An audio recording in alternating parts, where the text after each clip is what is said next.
¿Cómo le va? Aquí estamos en este segundo programa de Living, haciendo todo el esfuerzo necesario para que en esta hora de programa usted no se aburra.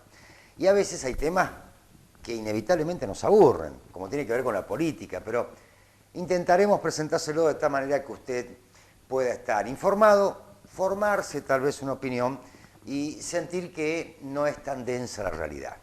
Pero vamos a comenzar con algo más tranqui, rescatando a un artista de nuestra ciudad que practica un arte que casi es único en la provincia, el arte del reciclado. Se llama Emanuel González, un pibe que la viene remando desde muy abajo. Pero vamos a también ocuparnos, por supuesto, de otro tema que tiene que ver con la coyuntura política. Estuvimos con una persona que también la viene remando de muy abajo, de tan abajo que a los 10 años vendía flores en el cementerio y tuvo que dejar de estudiar. Y que después retomó sus estudios, terminó la primaria, la secundaria, fue a la universidad, llegó a ministro de Educación de nuestra provincia y que hoy aspira a ser vicegobernador, Marcelo Sosa.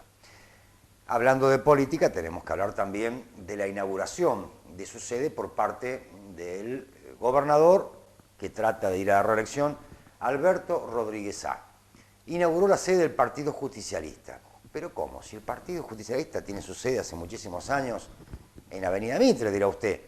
Y sí, pero como está medio judicializado el tema de quién maneja el partido, el gobernador nos hizo problema y dijo, vamos a alquilar una sede y largamos. Y largó aquí una sede muy linda, muy grande, en calle General Paz, donde aclaró que no desafilió a los que están desafiliados, y también definió quién va a ser el próximo candidato a diputado nacional en las otras elecciones, en las del 24 de octubre.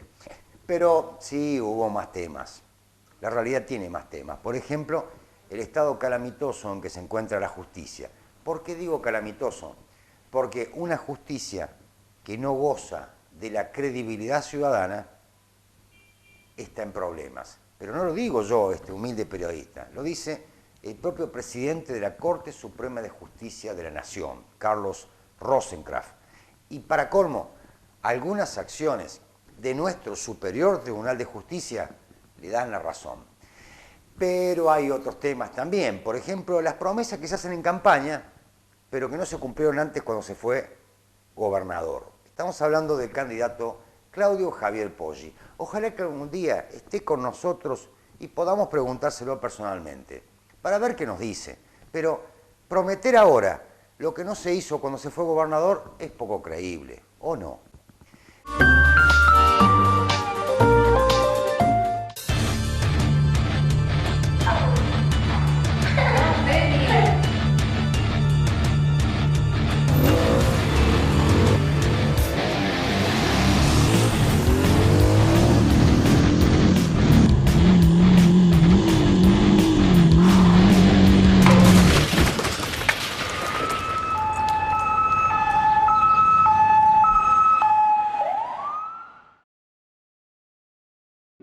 A partir del 20 de diciembre del 2018, usted puede tramitar el boleto familiar, boleto estudiantil, los estudiantes de todos los niveles, boleto social, dirigido a personas con planes sociales, provinciales y o nacionales, desempleados, titular de moto. La tarifa será de 12,80 pesos. La municipalidad tomó medidas de emergencia para el servicio de transporte urbano de pasajeros por quita de subsidios del Gobierno Nacional. Municipalidad de Villa Mercedes. El sexo es salud. Hablemos de prevención. El preservativo, además de evitar el embarazo, te protege de las infecciones de transmisión sexual y no necesita prescripción médica. También existen las pastillas, el DIU, la vasectomía y un montón de métodos que podés elegir libremente para cuidarte. Pero para optar, antes tenés que conocer tus alternativas. Acércate a cualquier centro de salud o hospital de la provincia. Allí recibirás atención y anticonceptivos en forma gratuita de manera totalmente confidencial. Con información, decidís vos. San Luis nos une. Gobierno de San Luis. Batiano, Avenida Mitre y Curupaití. Teléfono 15 39 08 82 o 15 58 2400. Hipólito Yrigoyen 30. Teléfono 42 85 36 o 15 58 12 20. El lugar de tus mejores encuentros. Le decía al principio que íbamos a hablar de un artista poco convencional que vive en Villa Mercedes y que tal vez es uno de los pocos que cultivan el arte del reciclado. Estamos hablando de Emanuel González. Hace muchos años que viene juntando basura, juntando porquería y transformándolo en algo que tiene algún tipo de forma y que gusta mucho. Lo fuimos a visitar. Primero buscamos alguna de sus obras para recordarle, usted tal vez ya la habrá visto en otro medio de comunicación, pero fuimos a lo que vendría a ser su taller, su atelier, en el complejo Morino Fénix. Tengo un amigo que es ventrílocuo, está en España, y yo le pregunté lo mismo, ¿cómo hiciste para arrancar con hablar, que no se te vea, que mueves la boca? Cagate de hambre mucho tiempo y te vas a ver cómo te va a hablar solo el estómago. Bueno, esto se trata de lo mismo, cuando no tenés juguete, cuando no tenés que... o sea, no es que no tenés juguete, pero por ahí uno que desde chico siempre quiere más, empezás a hacer cosas con cosas que a la gente no le sirve. Como dice un dicho, los artistas traemos al mundo cosas que no existían antes y las hacemos sin destruir nada. Al contrario, todo lo que para la gente era basura, para mí me servía. Yo pasaba por contenedores, me ponía a chusmear a ver qué había, pasaba un camión con chatarra y me quedaba mirándolos. Y eso contenía más o menos 16, 17 años, por ahí. ¿Estabas terminando la secundaria? Sí, ya había terminado, con 17 años terminé la secundaria. Terminaste. Así, y con un hijo ya. ¿Y siempre te llamó la atención esto de juntar la chatarra y ver si le sacabas alguna forma? Sí, una vez vi un hombre que hacía un caballo hacía con chatarra y yo siempre me gustó lo que era la soldadura y esas cosas, entonces dije, voy a ver qué podemos hacer, ¿viste? ¿Y dónde estudiaste? No estudié, trabajé en 2 fábricas metalúrgicas en las cuales soldaba. Y bueno, me empezaron a gustar lo que era hierro, chatarra, y empecé a hacer artesanías con tornillos, con todas esas cosas, hasta que un día soñé que hacía un robot. Me desperté el otro día y le digo a mi cuñado, voy a hacer un robot. ¿Y esa fue la primera obra? Sí, y me miró mi cuñado como diciendo, vos estás loco. ¿Qué vas? Ni bola me dio. Soñé que hacía un robot que era de mi altura, con chatarra, y bueno, me levanté, puse en el Facebook que compraba chatarra, compré 300 pesos, que eran los últimos 300 pesos que tenía de chatarra, y a los 2 días ya tenía hechas las piernas y las piernas eran de mi altura. Entonces dije, esto va a ser... Y lo seguí. Bueno, el primero que hice fue el Transformer, que pesa 500 kilos y mide 3 metros de alto. Ese está ubicado en la casa de mis viejos, en la puerta, en la vereda, para que lo vea toda la gente. Hace 4 años que está ahí. ¿Está al lado del caballo? El que está al lado del caballo, sí. Bien. Y tengo el Hulk que está en la calle Angosta. Mi familia está compuesta por mi hermano, que es tatuador, que tiene el local de tatuajes ahí al frente, mi hermana, que es licenciada en administración de empresa, mi viejo es albañil y mi mamá es costurera. Siempre me dediqué a lo que es baile folclore muchos años, ritmo latino, y trabajo con los que es comparsas.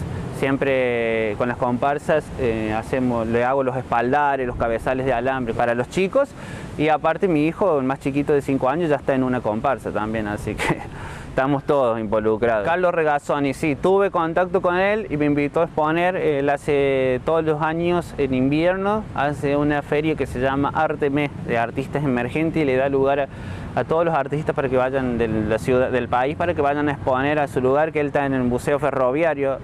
Tiene ahí un restaurante que la gente come, él hace la comida. Y bueno, eso te abre posibilidades. Él le ha vendido obras a Antonio Bandera, muchos famosos en Estados Unidos.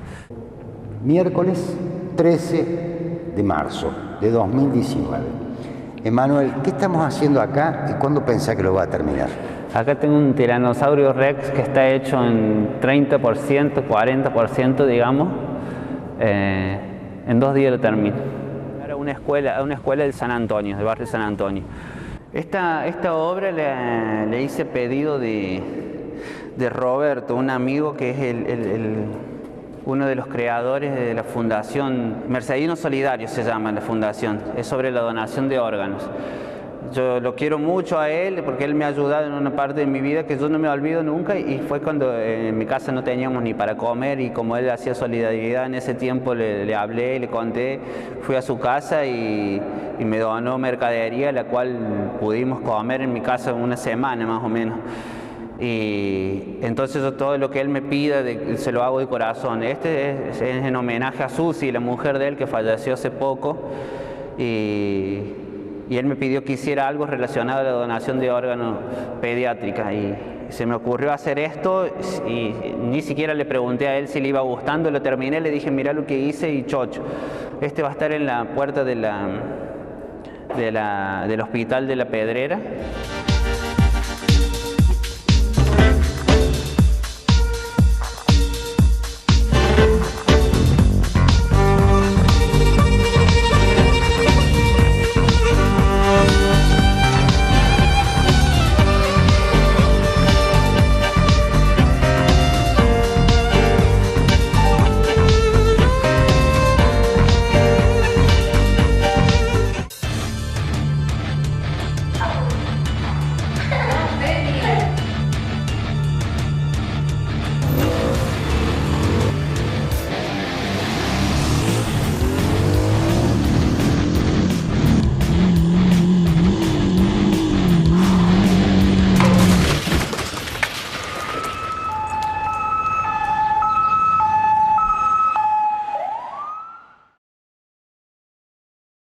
A partir del 20 de diciembre del 2018, usted puede tramitar el boleto familiar, boleto estudiantil, los estudiantes de todos los niveles, boleto social, dirigido a personas con planes sociales, provinciales y o nacionales, desempleados, titular de moto. La tarifa será de 12 pesos con 80. La municipalidad tomó medidas de emergencia para el servicio de transporte urbano de pasajeros por quita de subsidios del Gobierno Nacional. Municipalidad de Villa Mercedes. El sexo es salud. Hablemos de prevención. El preservativo, además de evitar el embarazo, te protege de las infecciones de transmisión sexual y no necesita prescripción médica. También existen las pastillas, el DIU, la vasectomía y un montón de métodos que podés elegir libremente para cuidarte. Pero para optar, antes tenés que conocer tus alternativas. Acércate a cualquier centro de salud u hospital de la provincia. Allí recibirás atención y anticonceptivos en forma gratuita de manera totalmente confidencial. Con información, decidís vos. San Luis nos une.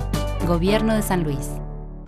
Batiano, Avenida Mitre y Curupaití, teléfono 1539 08 82 o 1558 2400.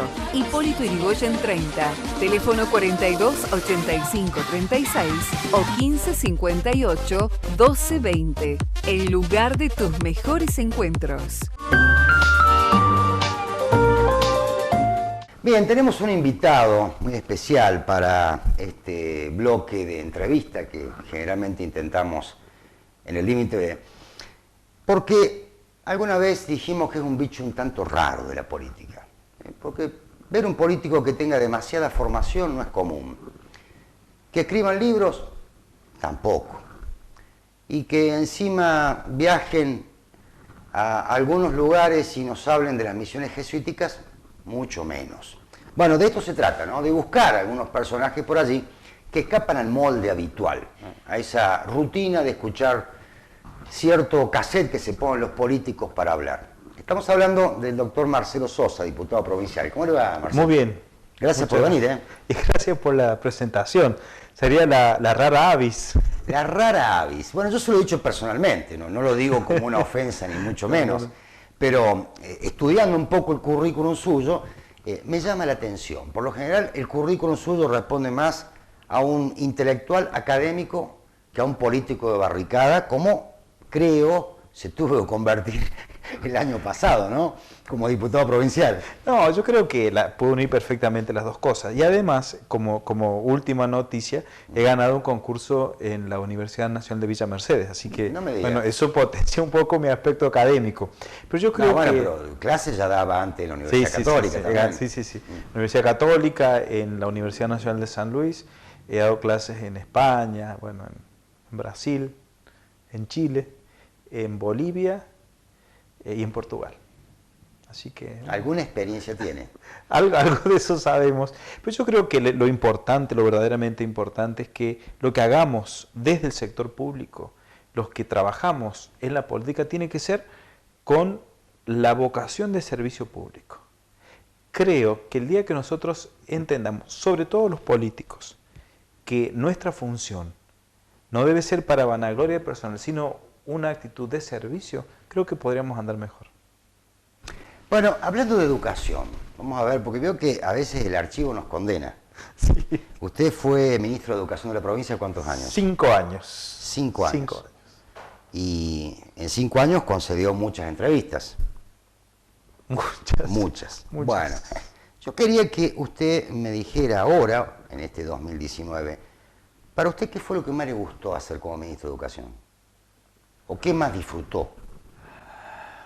Yo creo que es una pregunta que tengo que estar buscando en 5 años de gestión. Creo que es visitar las aulas, estar al lado de los docentes. Lo más importante de un sistema educativo no es ni el ministro, no es el supervisor, ni siquiera es la estructura. Lo más importante es el niño y su maestro. Eso es insustituible, es como un santuario. Entonces, desde la política tenemos que hacer todo lo necesario para preservar y para potenciar que ese conjunto de condiciones sean favorables, para que el niño aprenda y para que el docente enseñe. Vamos a ver si el archivo lo condena o lo ratifica. Yo quería compartir con ustedes, los televidentes, qué dijo el doctor Marcelo Sosa el 24 de abril de 2011, en ocasión de ser entrevistado durante una visita que hizo al Instituto de Formación Docente Continua de Villa Mercedes. Pero lo que más me gusta es visitar las aulas, hablar con los docentes, con los alumnos. Hoy estuve charlando acá incluso con docentes, con alumnos, con algunas personas que estaban visitando el instituto, con el personal no docente, estuve charlando con el equipo directivo, así que eso es lo que me gusta. Bueno, la verdad debe ser coherente o al menos tiene buena memoria, porque dijo algo parecido. No, lo que ocurre es que la función pública es muy gratificante. Nosotros tenemos que entender, si estamos con el ministro de Salud, lo más importante es estar al lado del que sufre, el enfermo. Es lo verdaderamente importante. Por supuesto, he disfrutado muchísimas cosas, he disfrutado el Congreso Internacional de Educación, he disfrutado ayudar a resolver algunos problemas, he disfrutado de estar cerca. Y yo creo que en las aulas es lo más lindo. Sí, pero convengamos, Sosa, que cuando uno llega al cargo de ministro, que es uno de los cargos más altos dentro de un gabinete provincial, por allí se aburguesa un poco. El hecho de estar tan cómodo, en mullidos sillones, con secretarios, secretarias, gente que labura para uno, y por ahí pierde de vista el rastro, ¿no? Es cierto, eso se llama el efecto campana de cristal. Campana de cristal. Sí, donde, claro, nosotros estábamos en un despacho cómodo de un ministro, de cualquier autoridad importante, tocamos un timbre y traen café, tocamos otro timbre y nos comunican. Pero nosotros, si somos servidores, tenemos que ser al revés. Por eso, una vez que había algunas escuelas que tenían problemas de calefacción, era uno de los inviernos más crudos que hemos tenido en San Luis, estaba rota la calefacción y los funcionarios, yo pedí 2 o 3 veces, daban vueltas para resolverlo. Entonces le llamo a mi secretaria y le digo, pedí por favor que corten la calefacción en el ministerio, en el edificio. No me entendía porque estaba... Para el día de mañana, por favor, que no la prendan. Yo sabiendo me fui más abrigado.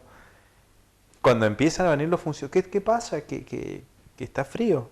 Y entonces no se animan a preguntarme hasta que un par de funcionarios me preguntan.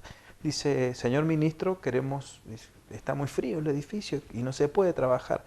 Entonces yo les dije, cuando resuelvan los problemas de calefacción que tenemos en las escuelas, vamos a resolver el problema del Ministerio de Educación.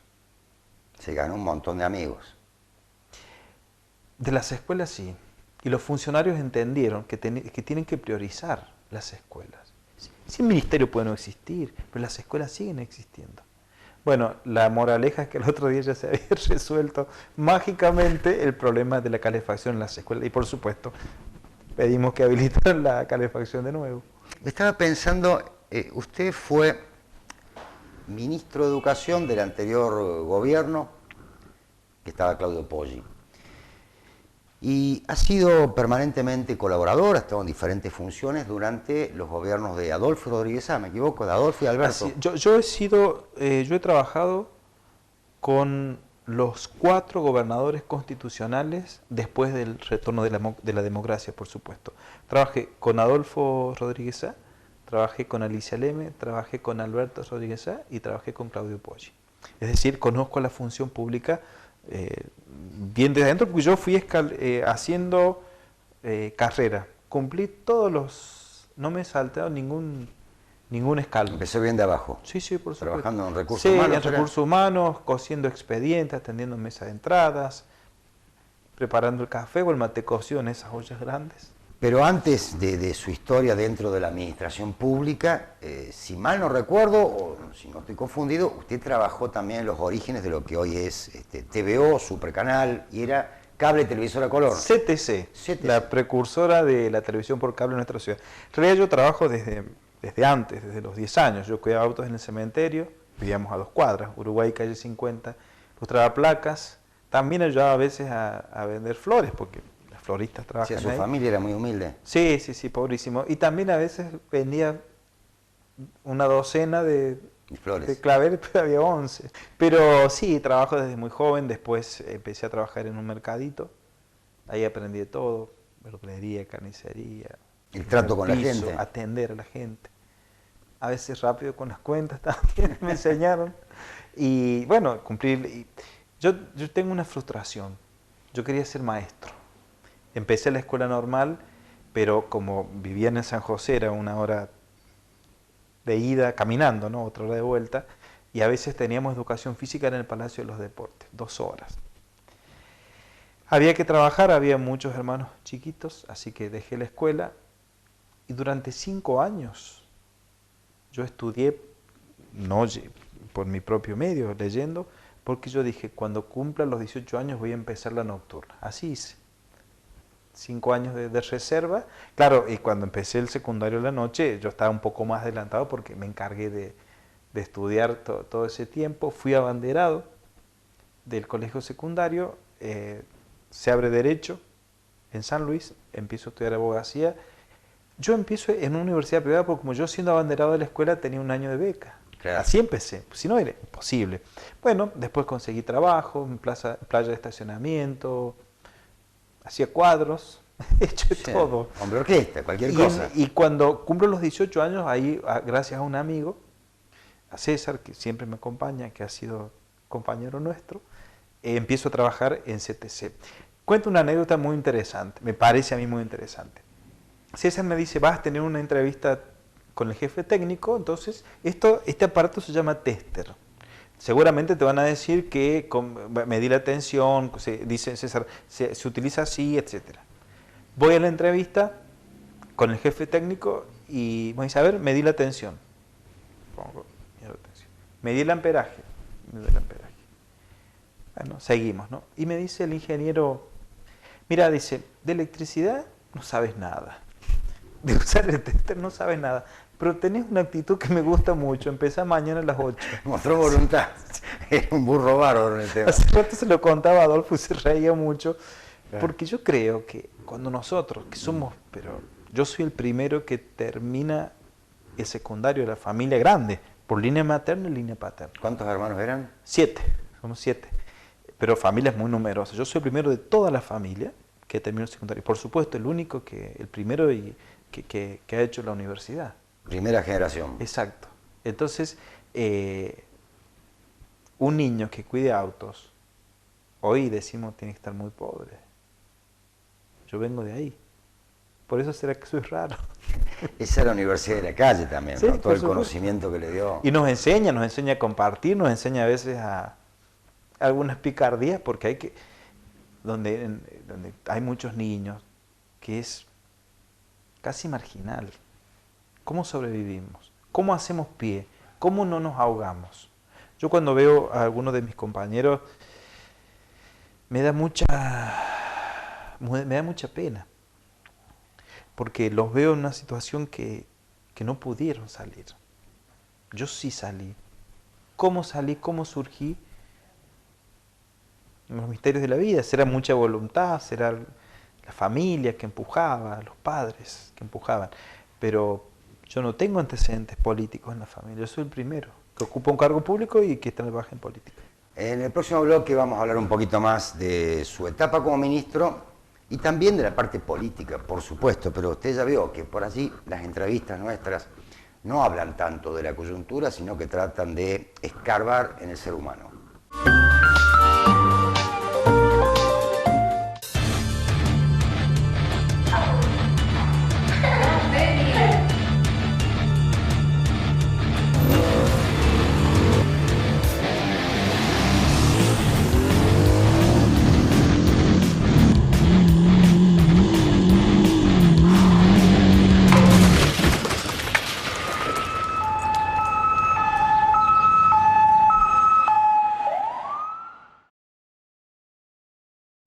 A partir del 20 de diciembre del 2018, usted puede tramitar el boleto familiar, boleto estudiantil, los estudiantes de todos los niveles, boleto social, dirigido a personas con planes sociales, provinciales y o nacionales, desempleados, titular de moto. La tarifa será de 12 pesos con 80. La municipalidad tomó medidas de emergencia para el servicio de transporte urbano de pasajeros por quita de subsidios del Gobierno Nacional. Municipalidad de Villa Mercedes. El sexo es salud. Hablemos de prevención. El preservativo, además de evitar el embarazo, te protege de las infecciones de transmisión sexual y no necesita prescripción médica. También existen las pastillas, el DIU, la vasectomía y un montón de métodos que podés elegir libremente para cuidarte. Pero para optar, antes tenés que conocer tus alternativas. Acércate a cualquier centro de salud o hospital de la provincia. Allí recibirás atención y anticonceptivos en forma gratuita de manera totalmente confidencial. Con información, decidís vos. San Luis nos une. Gobierno de San Luis. Batiano, Avenida Mitre y Curupaití, teléfono 1539 0882 o 1558 2400. Hipólito Yrigoyen 30, teléfono 42 85 36 o 1558 1220. El lugar de tus mejores encuentros. Bueno, en el living nos está visitando el ex ministro de Educación. A mí me quedó eso. Yo sé que después fue diputado y es diputado actual hasta el 10 de diciembre y que es candidato a vicegobernador. Ya vamos a hablar de política, pero quería aprovechar justamente a esta rara avis que es Marcelo Sosa, porque no es común, incluso, que alguien que está laburando cotidianamente dé, por ejemplo, una diplomatura en servicio público en el Poder Judicial, vamos a hablar, ni mucho menos que escriba un libro. Y un libro que no sea sobre política o sobre la campaña, como suelen escribir los políticos, ¿no? Que hacen esa especie de biografía en el marco de su campaña política.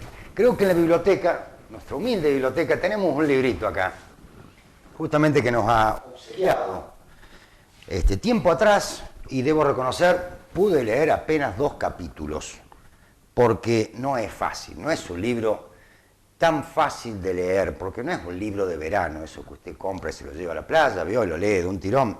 No. Son casi 350 páginas que obligan a pensar. Neogerencialismo y educación en América Latina, experiencias y controversias. ¿Cómo explicamos esto? Yo creo que lo explicamos desde la mirada, desde San Luis. Nos estamos situando en San Luis. Y desde San Luis intentamos mirar el mundo en esta realidad hoy palpable, que es la corriente neoliberal que aterriza en el sector público y toma el nombre de neogerencialismo. ¿Y cómo impacta en la educación concretamente la educación de San Luis. Y aquí yo hago un análisis de las escuelas autogestionadas, ¿no? Como uno de las expresiones del neogerencialismo en materia educativa, y siempre en esa obra, que el sustento fue de una tesis doctoral, es que, como digo yo, sobrevuela la noción de servicio público. ¿Usted está de acuerdo con las escuelas autogestionadas? Sí. Creo que han hecho mucho bien, están haciendo mucho bien en la provincia de San Luis. Es una experiencia única en Latinoamérica, porque si bien su antecedente son las escuelas charter de los Estados Unidos, ha tenido algún aterrizaje en cierta metodología en Chile, algo en Brasil, pero en la provincia de San Luis, es decir, en nuestro país, adquieren una personalidad propia. Y también en ese libro se hacen algunas propuestas de mejora para el funcionamiento de las escuelas autogestionadas en San Luis. Recién decía, escribió un libro y lo presentó y casi simultáneamente está dando todavía una diplomatura. Sí, una diplomatura con orientación en servicio ciudadano, y estoy escribiendo otro libro. Yo he escrito mucho sobre historia, tengo 4 libros y este sería el 5º, ¿no? Pero todos han sido ensayos históricos. Estoy escribiendo un libro sobre buen gobierno, los principios del buen gobierno. Hablo de la descentralización, de las agencias, de la rendición de cuentas. Creo que va a ser interesante. Bueno, después en algún momento, en otro momento, me explica bien cómo hace para estirar el tiempo. Bueno. Sí, porque si no, es difícil. Yo sé que escribir un libro cuesta mucho porque uno tiene que ser serio en lo que hace. Yo cuando escribo algo, tengo mucho miedo al plagio. Entonces escribo de manera concienzuda, citando, porque creo que la persona que se toma el trabajo de leer un libro me está destinando su tiempo a conocer mi obra. Entonces tengo que ser serio, tengo que ser responsable. Y además creo que esto es un aporte. En este momento de tanta convulsión de las ideas, creo que ideológicamente nos sitúa en este momento histórico. Otro tema, también hubo muchos inscritos en esa tecnicatura, en esa diplomatura que está... Sí, esperábamos 100 y se inscribieron cerca de 1000. Ahora, bueno, hay un problema técnico, pero lo vamos a superar. Y sí, yo creo que esto también expresa la necesidad de formación del sector público. Tenemos que convertirnos en militantes de que el sector público tiene que ser cada vez más profesionalizado. Usted es diputado provincial, hizo este libro, está dando la diplomatura siendo diputado provincial y ahora asume un compromiso mucho mayor, que es acompañar a Adolfo Rodríguez en la fórmula. Así es. Si ¿Cómo se el maneja? Pueblo de San Luis así lo dispone, vamos a integrar el próximo gobierno de San Luis junto a Adolfo Rodríguez A, Adolfo como gobernador y yo acompañándolo como vicegobernador, y tengo un entusiasmo. Yo le decía a Adolfo, estoy disfrutando tanto este momento, con alegría, me estoy divirtiendo muchísimo, que es algo raro en la política. Que uno diga, qué bueno, que me sienta feliz de hacer esto. Es algo... Yo le decía, bueno, pero disfrutarlo, aprovecharlo. Es raro esto que me dice con la pelea que predomina arriba, ¿no? Entre Adolfo y No, Alberto. pero yo creo que nosotros, Eduardo, tenemos que la política tiene que ser para construir. Lo que yo le llamo la política con mayúsculas, la política al servicio del bien común. Si nosotros pensamos que la política es una oportunidad para mi propio desarrollo personal, que está bien, pero si solamente la miro desde ese punto de vista, es achicar. Si la política tiene por objetivo el bien común, y el bien común es mejor que el bien de pocos, es un bien general, es un bien de muchos, del mayor número de personas posible. Entonces, cuando lo escucho a Adolfo, que nos habla de la nueva industrialización de San Luis, del nuevo plan de viviendas para la provincia, cuando nos habla de que tenemos que tener un plan económico, de desarrollo económico provincial, cuando nos habla del plan de autoabastecimiento de energía, por ejemplo, o de alimentos. Yo hace pocos días le explicaba a una persona que las nuevas industrias van a venir, o las que están van a ampliar o van a reabrir sus puertas simplemente porque la energía va a valer la mitad. ¿Cómo va a pasar eso? Con un plan de energía, con autosustentabilidad energética. Si lo podemos hacer. Si tenemos la inteligencia, tenemos los recursos, ¿por qué no lo hacemos? Entonces creo que en la figura de Adolfo, que es creíble, que ha transformado a San Luis, una vez más creo que vale la pena depositar la confianza. Yo hablaba el otro día que renace la esperanza con Adolfo. Lo admiro, yo lo escucho y me emociona porque veo palpable el futuro, lo veo cierto, lo veo posible. Sí, hablé con alguna gente que lo rodea y me dicen todos que les asombra la vitalidad que tienen cuando todos sabemos que ya no es tan joven como cuando asumió o tenía las primeras gestiones. Y sin embargo dicen, no le podemos seguir el ritmo. Adolfo tiene una energía, una fuerza, una vitalidad, una renovación de las ideas. Está a la vanguardia del... Hoy me estaba explicando cómo funciona Facebook, cómo funciona Instagram. Él explicaba. Sí, sí. No. Y se supone que, bueno, yo conozco, sé, trabajo, he estudiado un poco, y me explicaba y yo me quedaba asombrado. Y además, Adolfo tiene, en esto de los años, tiene también la serenidad de la sabiduría, de la experiencia. Es insustituible la experiencia. Yo me vanaglorio de haber sido ministro de Educación por 5 años, que nadie lo tiene en San Luis. Nadie pudo ser ministro más de 5 años. Es cierto. Sí. Pero yo lo tomo como una gran responsabilidad. Primero me tengo que hacer cargo de las cosas que hice bien y las cosas que no hice bien. Pero eso a mí me da autoridad. Entonces yo pensaba, ¿y la figura de Adolfo, la autoridad que tiene? Sí sacó a San Luis de la postergación y del olvido. Dicho por mi padre, corroborado por mi madre y por la familia, sus hermanas sobre todo. Todas las hermanas por parte de mi mamá y mi propia madre y las hermanas de mi papá se fueron de empleada doméstica a Buenos Aires. El destino era el tren. ¿Y los varones? La cosecha de la vendimia, cosechar maíz. O sea, San Luis no daba oportunidades. Las personas que mejor estaban y que sus hijas podían estudiar aspiraban a ser maestras. Y siendo maestras se tenían que ir a la Mesopotamia, a la Patagonia, porque San Luis no era el lugar para maestros, no los podíamos emplear. Esta transformación se da a partir del 83 con Adolfo. Le cuento una anécdota. Fui hace poco a la fiesta del Caldem, a Nueva Galia. Fui el sábado, que ese día estaba justo el chaqueño con Banda 21, si mal no recuerdo. Fui a trabajar, no fui a disfrutar el espectáculo, así que 10:30, 11 me vine. Cuando empezaba la parte linda de la pachanga, yo me volví. Pero bueno, estuve desde las 5 de la tarde hasta las 10:30, 11 de la noche, haciendo promoción de carreras de la Universidad de Villa Mercedes, para que digan en qué trabajaba, estaba haciendo eso. Bueno, la cuestión es que iba hablando con mucha gente del pueblo, algunos eran locales, otros de La Pampa, La Rioja, había gente de Córdoba, de Buenos Aires, y en un momento hablo con una maestra. Daba clase allí porque se interesó por las carreras que se dictan aquí en Mercedes, empezamos a hablar, entonces me dice, ¿usted es maestro? Me dice, no, sí, soy profesor, en la secundaria. Ah, dice, yo soy maestra, dice. ¿Y cómo están acá? Le digo, y mire, dice, la verdad, hace muchísimo que no vino un ministro a visitarnos. ¿Y muchísimo cuánto? No, hace una pila de años, dice. Creo que el último, y no sé si no es el primero, fue Marcelo Sosa. ¿Usted se acuerda cuando fue a Nueva Galia? Estamos de 5, 6, 7 años atrás, ¿era? Creo que fue en la escuela provincia de La Pampa. Yo he ido mucho al sur. El sur tiene algo especial.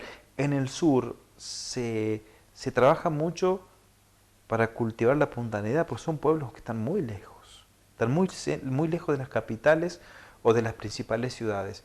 Y yo cuando me iba siempre me quedaba a dormir porque las distancias son... Sí, son grandes. Son grandes. Bueno, usted sabe lo que me pasó, entonces me volví. Digo, voy a buscar. Empecé a buscar, gracias a Dios tenemos Google, entonces empecé a googlear Marcelo Sosa, Nueva Galia, no encontré nada. Entonces digo, bueno, me voy a ir a YouTube, a ver si encuentro algún video, por curiosidad. Y no sé si tenemos, Juan Manuel, para ver qué hicieron con respecto a esa visita a Nueva Galia.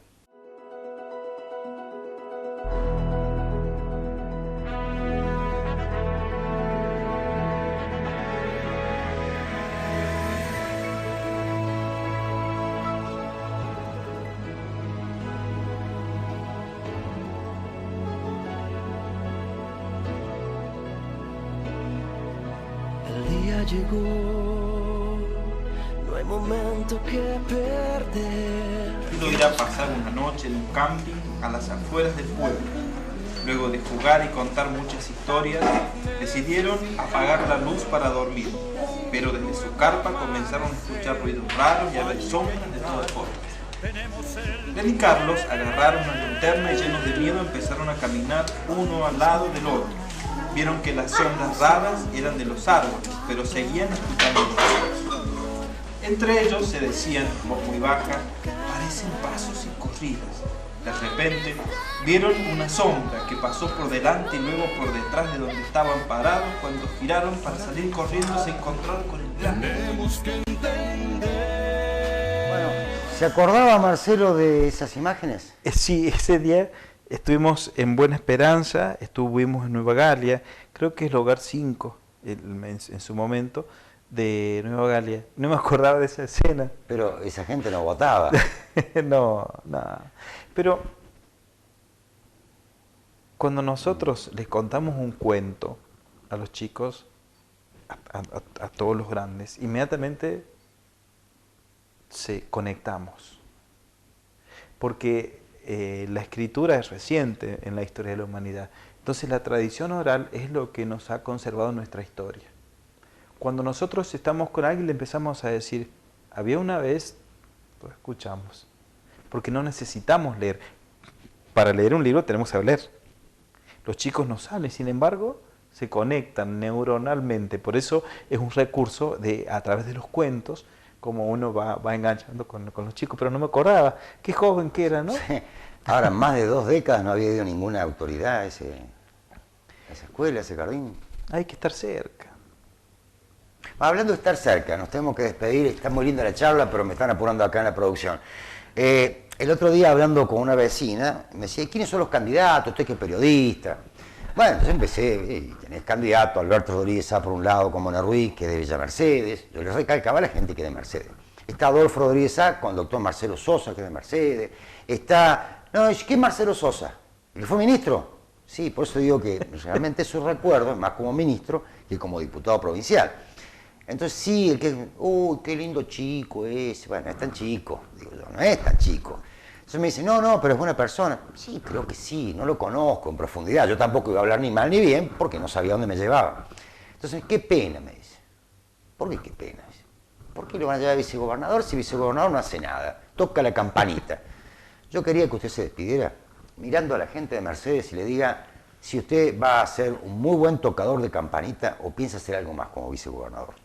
Bueno, yo creo que voy a hacer lo que hice siempre, trabajar, en este caso, al lado de Adolfo Rodríguez Sá, para llevarle propuestas, para llevarle proyectos, para acercarle sobre todo los proyectos, las necesidades y quizás los dolores de los habitantes de la provincia, pero sobre todo de mi amada ciudad de Villa Mercedes.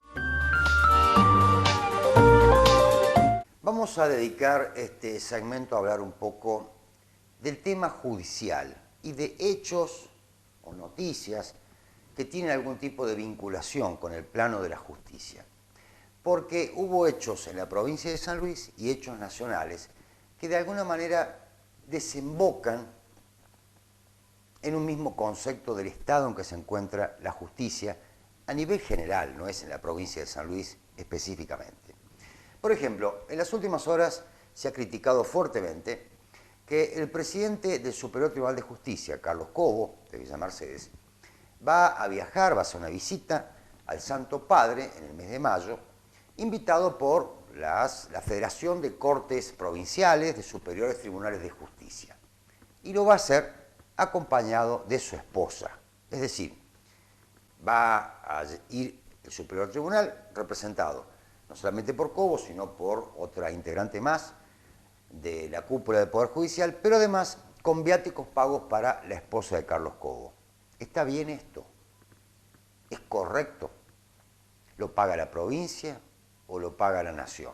Hasta donde sabemos, los viáticos los va a liquidar el propio Superior Tribunal de Justicia.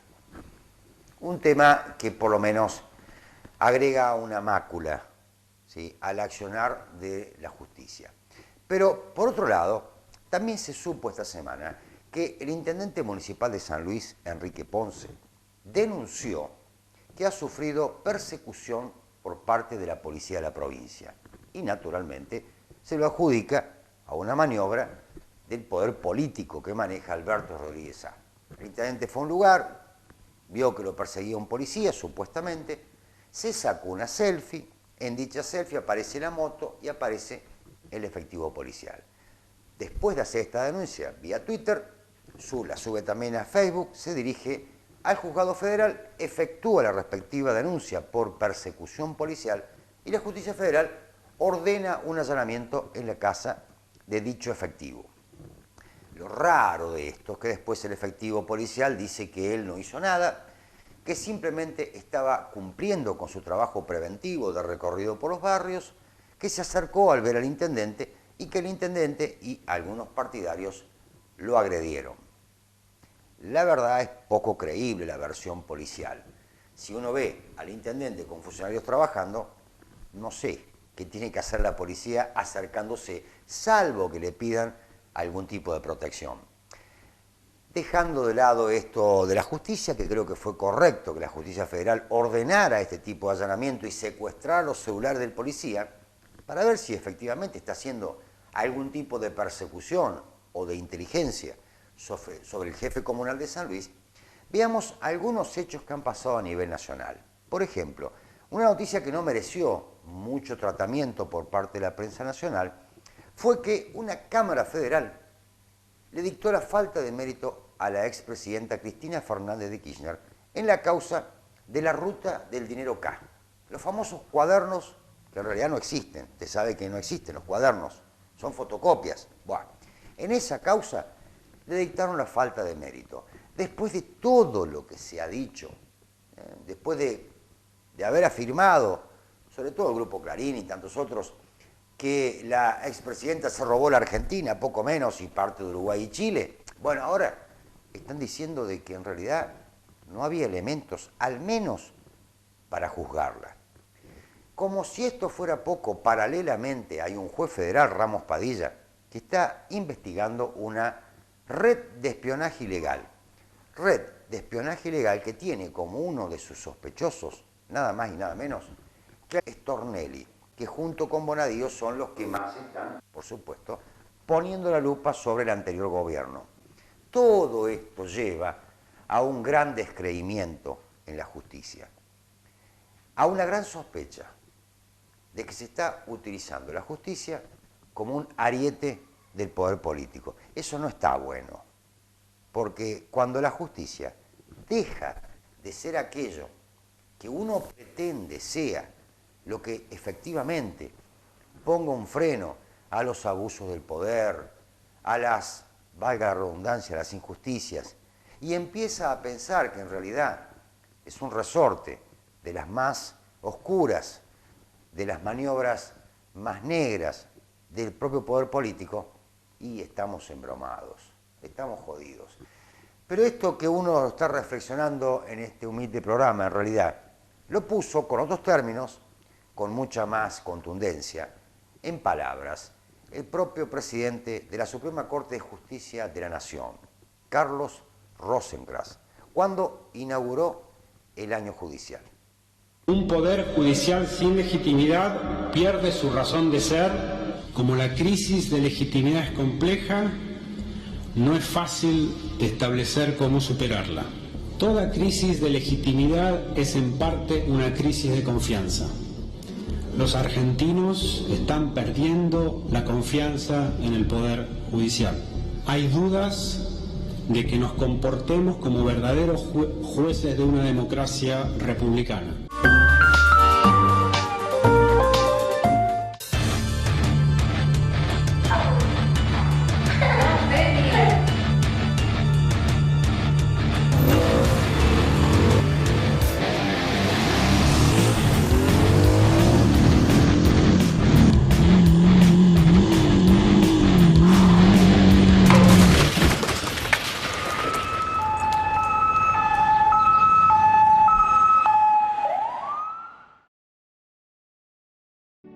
partir del 20 de diciembre del 2018, usted puede tramitar el boleto familiar, boleto estudiantil, los estudiantes de todos los niveles, boleto social, dirigido a personas con planes sociales, provinciales y o nacionales, desempleados, titular de moto. La tarifa será de 12 pesos con 80. La municipalidad tomó medidas de emergencia para el servicio de transporte urbano de pasajeros por quita de subsidios del Gobierno Nacional. Municipalidad de Villa Mercedes. El sexo es salud. Hablemos de prevención. El preservativo, además de evitar el embarazo, te protege de las infecciones de transmisión sexual y no necesita prescripción médica.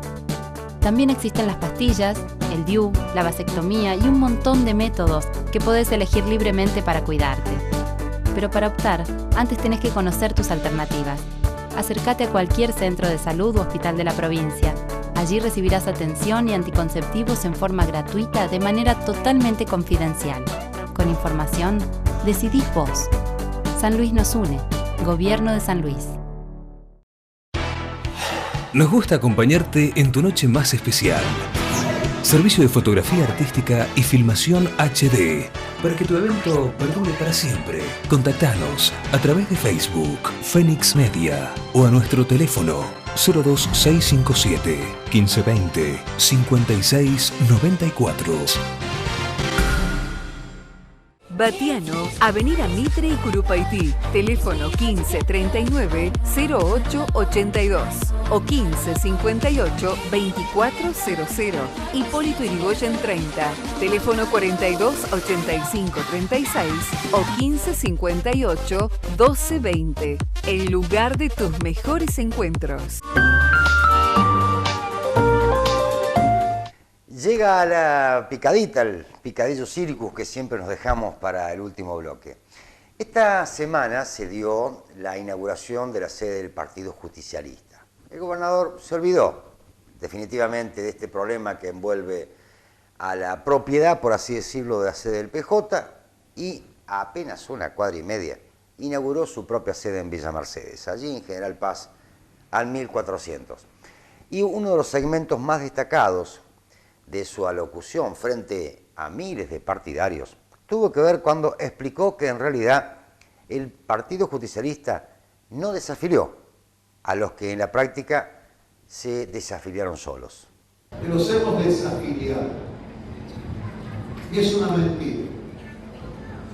Por favor, aclarémoslo. Y esto se llama renuncia tácita. Significa que no hace falta presentarla, que es automática, no requiere nada. La renuncia, ¿qué pasa? La renuncia tácita es cuando uno se convierte en candidato de otro partido.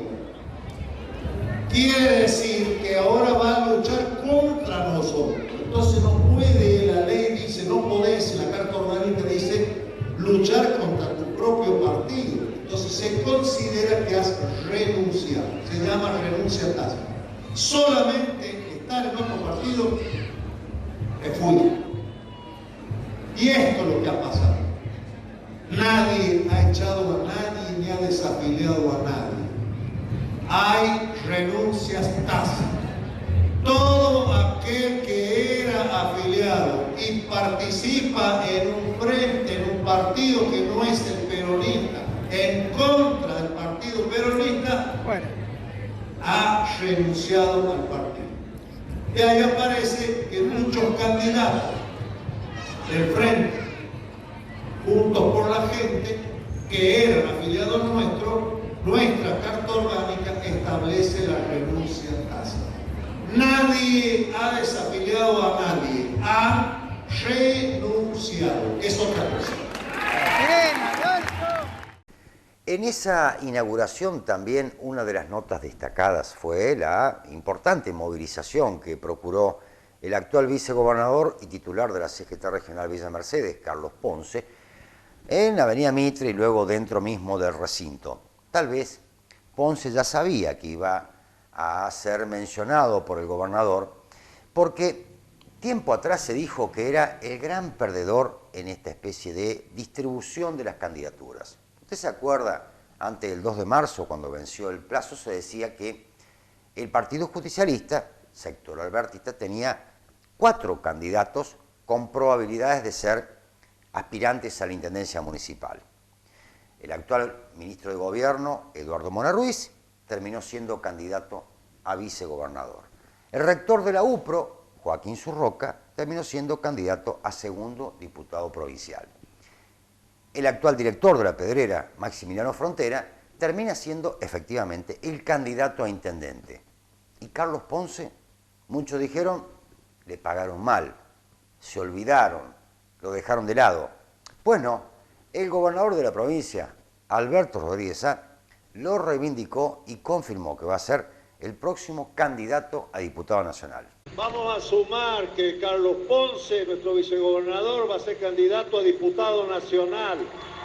Todas las ramas, todos los sectores, todos los lineamientos políticos y todos los sectores tienen un referente importantísimo en el armado de la política provincial. Y se lo merecen, porque todos han trabajado, han buscado la unidad, han puesto lo que hay que poner. Quienes no quedaron para nada contentos con el reparto de candidaturas fueron los amigos del PRO. ¿Por qué decimos esto? Porque en el departamento de Pedernera el PRO logra tener representantes en la lista de candidatos a diputados provinciales, en cuarto término, la actual concejal Claudia Pereira. Y en la lista de concejales lo tenía, aplicamos tiempo verbal, al titular del ANSES, el doctor Federico Fonsar. Sin embargo, a poco de presentarse la lista, estalla la interna, el diputado provincial Walter Hoyo, expulsado recientemente del PRO, presenta una impugnación por violación a la ley de cupo femenino. La justicia electoral hasta ahora le ha dado la razón y por lo tanto la lista de concejales del Frente San Luis Unido llevaría a 2 radicales en los primeros lugares. En primer lugar, Hugo Pipo Rossi, en segundo lugar, la joven estudiante del UNVIME, Romina Valenzuela. Federico Fonsar quedaría relegado a un tercer poco expectable lugar en la lista de concejales. Muchos piensan que el PRO no va a lograr nada. No va a lograr ni que Claudia Pereira sea diputada provincial, ni que Fonsar sea concejal. Sería, por supuesto, la peor noticia, el peor escenario. Para estas elecciones se da la particularidad que los 3 candidatos a gobernador, los 3, son justicialistas, pero además los 3 tienen experiencia de gobierno. No hay nadie que uno diga, ¿y tendrá experiencia para ser candidato? No, no. Los 3 han sido gobernador. Adolfo Rodríguez Sá, usted lo sabe, creo que 5 o 6 veces, ya perdí la cuenta. Alberto, 2 o 3 veces también. Claudio Polle también fue gobernador. Los 3 han pasado ya por la experiencia de gestión. Por eso de la experiencia, en algunos casos es positivo, pero a veces también, nuestro pasado nos condena. ¿Por qué decimos esto? Porque en el caso de Claudio Poggi, en las últimas horas formuló 2 propuestas de campaña. Una de ellas que va a pagar el 100% del doble cargo a los docentes. La otra que va a tramitar el reconocimiento de la Universidad de La Punta como Universidad Nacional. Uno no puede dejar de preguntarse, señor Poggi, ¿por qué no hizo esto cuando fue gobernador? Cada vez que podemos, en el living nos despedimos con algo distinto, algo que nos regocije el alma, que nos alegre el espíritu. En este caso, hemos rescatado un spot que grabaron 50 mamás con sus hijos con síndrome de Down. Esto se dio a conocer el pasado jueves 21 de marzo, cuando se celebró el Día Internacional del Síndrome de Down. Chao, nos vemos el miércoles.